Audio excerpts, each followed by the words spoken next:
মহান রব্বুল আলামিনের দরবারে রব্বুল আলামিন সম্মানিত মেহমানরা, বিশেষ করে আমাদের বাংলাদেশ জামাত ইসলামের আমির সহ অন্য অন্য নেতৃবৃন্দ, আজকে তাদের বরিশালে সমাবেশ, সেই সুবাদে তারা আলহামদুলিল্লাহ চরমনাইতে আসছেন।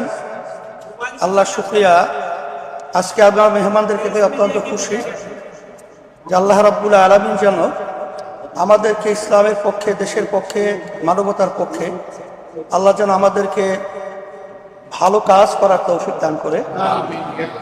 আমরা যেন সবাই একত্রিত হয়ে, আজকে বাংলাদেশটা 53 বছর স্বাধীনতা শেষ হয় 54 বছরে পড়েছে, কিন্তু আসলে মূলত যাদের মাধ্যমে দেশ চলেছিল, আসলে এদের মাধ্যমে আমাদের জাতির যে প্রত্যাশা ছিল, যে আশা ছিল, সে আশা কিন্তু বাস্তবায়িত হয়নি।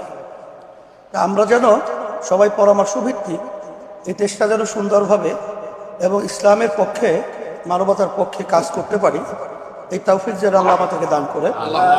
এটা বিশেষ করে সকলে দোয়া করবেন এবং আমরাও দোয়া চাই। সবাইকে সামনে রেখেই আমরা বলতে চাই যে আমরা শুধু আল্লাহর জন্য পরস্পরকে ভালোবাসি। আমাদের এই ভালোবাসা আল্লাহ যেন কবুল করেন। আমাদের দেশে সঠিক কতজন মানুষ আছে এর হিসাব যেগুলা ভিন্ন ভিন্ন সময়ে দেওয়া হয়, একটার সাথে আর একটা মিলে না, কিন্তু আমরা ধারণা করি যে এই সংখ্যাটা 18 কোটির কম বেশি হবে। এই 18 কোটি বনি আদমের মধ্যে শতকরা 100 জনের মধ্যে 91 জন তারা নিজেকে মুসলমান হিসেবে পরিচয় দিয়ে স্বাচ্ছন্দ্য বোধ করেন, কিন্তু বাকি যারা আছেন 9% বা কিছু কম বেশি, তারাও দেশের মানুষ, ভিন্ন ভিন্ন ধর্মের তারা অনুসারী। এবং আল্লাহ ভালো জানেন কিছু নাস্তিক যারা কোনো ধর্মের উপর, কোনোভাবেই আল্লাহর উপর, সৃষ্টিকর্তার উপরে কোনো ঈমান রাখে না, সেই রকম লোকও থাকতে পারে। কিন্তু সব মিলেই আমাদের প্রিয় বাংলাদেশ। ইতিমধ্যেই পীর সাহেব বলেছেন যে স্বাধীনতার এক একে 54 বছর চলে গিয়েছে, কিন্তু দেশ, আমরা একটা স্বাধীন দেশ হিসাবে যে মর্যাদায় থাকার দরকার, এটা আমরা পাইনি। এবং এটার মূল কারণ হলো দুটো জিনিস, আমরা সবসময় বলে থাকি, একটা দুর্নীতি আর একটা দুঃশাসন। তো যেখানে আল্লাহ তাআলার দেওয়া বিধান থাকবে না, দুর্নীতি সেখানে অবশ্যম্ভাব, দুঃশাসনও সেখানে দুর্নীতির হাত ধরে আসবে। এই দুই যন্ত্রণা থেকে মুক্তি পাওয়ার একমাত্র পথ হচ্ছে আল্লাহর বিধান। সে আল্লাহর বিধানের উপরে যারা আমরা বিশ্বাস করি, আমি বিশ্বাস করি যে 91% মানুষই বিশ্বাস করি। এখন নামাজের বিধান যে আল্লাহর জন্য আমরা মানি, সমাজের বিধানও সেই একই আল্লাহর জন্য মানতে হবে যদি আমরা নিজেকে ইমানদার মানি। কিন্তু নামাজে আল্লাহর বিধান মানলাম, সমাজে আবার আল্লাহর বিধান মানলাম না, তাহলে কিন্তু আল্লাহকে পরিপূর্ণভাবে মানা হবে। এবং এই ক্ষেত্রে আল্লাহ তাআলার কঠিন হুঁশিয়ারিও আছে।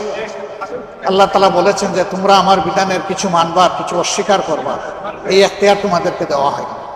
এরকম যারা করবে, দুনিয়ায় তারা অপমানিত, লাঞ্ছিত হবে, আর আখিরাতে তাদের জন্য কঠিন আযাব অপেক্ষমান থাকবে।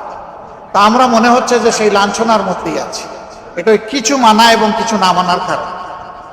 আমরা, আমাদের মনের তামান্না, আকাঙ্ক্ষা হচ্ছে যে আমরা পুরোটা মানতে চাই, পুরোটা এখানে কায়েম হয়েছে এটা দেখতে চাই। এই জন্য আমরা সারা দেশবাসীর সহযোগিতা চাই। প্রশ্ন আসতে পারে যারা অমুসলিম তাদের ক্ষেত্রে কি হবে? তাদের ক্ষেত্রে মদিনায় যে বিধান ছিল সেই বিধান কায়েম। মদিনার বিধানের অধীনে সমস্ত ধর্মের মানুষ তাদের পূর্ণ নিরাপত্তা বোধ করেছে এবং নাগরিক সমস্ত অধিকার তারা পেয়েছে। তবে হ্যাঁ, মুসলমান অথবা অমুসলমান এটা প্রশ্ন নয়। প্রশ্ন হলো যে রাষ্ট্রের সাথে কেউ যদি বেইমানি করে, গাদ্দারি করে, তাহলে ইসলাম তার জন্য কঠিন শাস্তির ব্যবস্থা রেখেছে। এটা কোনো বিশেষ ধর্মের জন্য, যিনি গাদ্দারি, বিশ্বাসঘাতকতা করবেন তার জন্য সেই শাস্তি আরোপিত হবে। আলহামদুলিল্লাহ, বাংলাদেশের জনগণের মনে আকাঙ্ক্ষা যে ইসলাম একবার